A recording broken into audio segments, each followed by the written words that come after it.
많은 분들이 보청기를 최신 스마트폰처럼 생각하세요. 무조건 최신, 최고 사양이 가장 좋을 거라고 믿으시는 거죠. 저도 처음에는 그런 줄 알았거든요. 그런데 꼭 그렇지만은 않더라고요. 이렇게 같은 난청 같아 보여도 다양한 패턴을 보이기 때문에 한 가지 보청기만으로는 모두가 만족하는 것은 불가능에 가깝다고 생각해요. 그래서 보청기는 없다는 것과 동시에 내 난청이 어떤 유형인지 를 통해 스스로 파악하는 것도 중요합니다.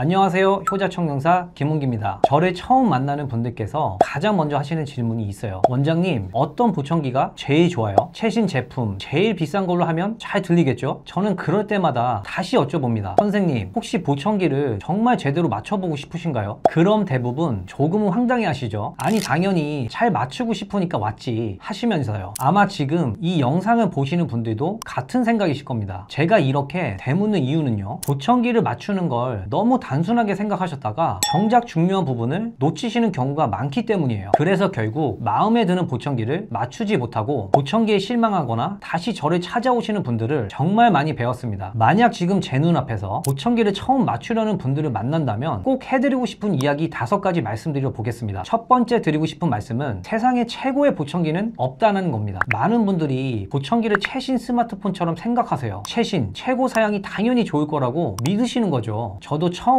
그런 줄 알았거든요. 그런데 꼭 그렇지만은 않더라고요. 올해 초에 저를 찾아오신 50대 직장인 남성분이 계셨는데요. 마침 오티콘에서 최신 보청기가 출시된 상황이었어요. 시연해 드리니까 처음에 너무 좋다고 하셨어요. 소리도 깨끗하고 말도 잘 들린다고요. 그런데 소리를 계속 들어보시더니 고개를 갸웃거리시면서 뭔가 말로 설명하기 힘든 거슬리는 소리가 약간 있다 하셨어요. 혹시나 하고 바로 이전 세대 제품 리얼1 제품을 시연해 드렸는데요. 그랬더니 이 제품이 아까 불편했던 그 무언가가 해소가 돼서 오히려 더 편하고 잘 맞는다고 하셨어요. 결국 그 제품으로 구입하셨고요. 이게 무슨 말이냐면요, 최신이나 비싼 보청기가 무조건 나한테 최고는 아닐 수 있다는 겁니다. 왜냐면 브랜드마다 추구하는 음색, 그러니까 소리의 색깔이 다르거든요. 어떤 건 날카롭고 경쾌하게, 어떤 건 부드럽고 풍성하게 들려요. 이건 기술이 좋고 나쁨의 문제가 아니라 사람마다 편안하게 느끼는 소리가 다르다는 취향의 영역이라 그래요. 이어폰도 회사마다 음색이 다르듯이요. 그리고 모든 난청인이 똑같은 형태로 귀가 안 들리는 것도 아니에요. 각자 어떤 소리는 잘 들리지만 또 어떤 소리는 거의 안 들리고 어떤 소리 구간이 얼만큼 취약한지에 대한 데이터가 달라요. 이건 청력 검사를 해보면 청력 패턴을 알 수가 있어요. 그래서 같은 난청 같아 보여도 다양한 패턴을 보이고 같은 보청기라도 사람마다 보청기의 반응이 다르게 나타날 수 있어서 보청기 하나만으로는 모두가 만족하기에는 불가능에 가깝다고 생각합니다. 그렇다 보니 최고의 보청기는 없다는 것, 동시에 내 난청은 어떤 유형인지도 청력 검사를 통해 스스로 파악하는 것, 2가지가 중요합니다. 두 번째로 드리고 싶은 말씀은 보청기는 맞춰주는 사람이 정말 중요하다입니다. 얼마 전 다른 곳에서 보청기를 맞추고 몇 년간 고생하시다 오신 어머님이 계셨는데요. 한쪽 귀만 유독 안 들리는 편측성 난청이셨는데 보청기를 껴도 전혀 효과가 없다고 하소연을 하시더라고요. 검사 기록을 살펴보고 제 눈을 의심했는데요. 차폐 검사가 아예 없었습니다. 편측성 난청에서 가장 기본적으로 해야 하는 검사거든요. 차폐 검사는 잘 들리는 쪽 귀가 대신 듣는 것을 막기 위한 필수 검사인데요. 잘 들리는 귀는 막고 안 들리는 귀로만 테스트하는 거죠. 근데 이 검사를 건너뛰니 엉뚱한 귀에 엉뚱한 값으로 보청기를 맞춰드린 거죠. 어머님은 자식들이 비싼 돈 들여서 보청기를 사줬는데 나는 보청기를 껴도 소용없는 사람이라며 자책하셨어요. 그 이야기를 듣는데 정말 가슴이 아팠습니다. 또 다른 경우는 5년 전쯤이었을 거예요. 병원에서 파는 보청기가 낫지 이렇게 생각하신 아버님이 계셨습니다. 그래서 병원에서 보청기를 구매하셨는데요. 소리가 불편해서 다시 병원을 찾아가셨대요. 그런데 돌아온 답이 본사에서 조절해야 해서 보청기를 보내야 한다 였습니다. 저는 이 업계에서 오래 일했지만요, 이런 말은 정말 처음 들어봤어요. 보청기가 온라인으로 판매가 안 되는 이유가요, 현장에서 직접 소리 조절이 꼭 필요하기 때문이거든요. 알고 보니까요, 아버님이 구매하신 제품은 병원 전용 모델이었어요. 병원에서 구매하면 비싸다는 인식 등이 있어서 일시적으로 병원에서 싸게 판매하기 위해 만든 모델이었던 거예요. 심지어 만약에요, 본사에서 조절을 해줬는데 그 조절이 잘 맞지 않는다면 또다시 보청기를 보내야 하는 거고요. 그럼 당연히 보청기를 그 기간 동안은 착용도 못 하시는 거겠죠. 이런 불편한 상황이 반복되는 겁니다. 세 번째는 보청기는 생각보다 남들 눈에 잘 안 띈다는 거예요. 보청기를 처음 맞추시는 분들이 공통적으로 걱정하는 게 있어요. 보청기를 낀 것을 다른 사람들이 알아채면 어떡하지? 하고요. 실제로 정말 많이들 걱정들 하세요. 보청기 형태는 크게 기속형과 귀걸이형이 있어요. 기속형은 크게 네 가지가 있고 귀에 쏙 들어갑니다. 귀걸이형은 귀 뒤에 살짝 걸치게 되는데 BTE와 RIC 오픈형 보청기가 있어요. 보청기의 형태는 난청의 정도에 따라 직장처럼 주로 생활하는 주변 환경에 따라 맞추면 일상 속에서 더 만족스럽게 사용이 가능한데요. 이런 것들을 먼저 고려하는 것이 아니라 무조건적으로 안 보이게 하는 외형적인 것에만 집중해서 구매하는 경우가 있는데요. 그럼 대부분 거의 실망들 하세요. 실제로 저를 찾아오시는 분 중에 저주파 구간이 좋고 고주파 구간으로 갈수록 급하게 떨어지는 청력을 가지신 분이 계셨습니다. 이런 경우 기속형을 착용하면 불편해서 울림도 심하고 많은 분들이 사용하기 어려워하시거든요. 근데 이분은 기능보다는 외형을 중요시 하셔서 기속형을 구매하셨거든요. 분명 구매 시에 말씀드렸지만 역시나 불만족하셨습니다. 실제로는 막상 사용하니 너무 울리고 왕왕거린다고 하셨어요. 이렇게 한번 실패하신 분들께서 다시 보청기를 구입하려면 더 힘들어하세요. 이전처럼 돈만 낭비하는 것이 아닌지, 보청기를 껴도 나아지는 게 없는 건 아닌지 등 부정적인 인식이 머릿속에 남아있어서 처음 오시는 분들보다 더 많은 이야기를 나누며 보청기에 대해서 이해하는 시간을 가져야 됩니다. 그리고 실제로 보면 오픈형은 꼈을 때 생각보다 안 보입니다.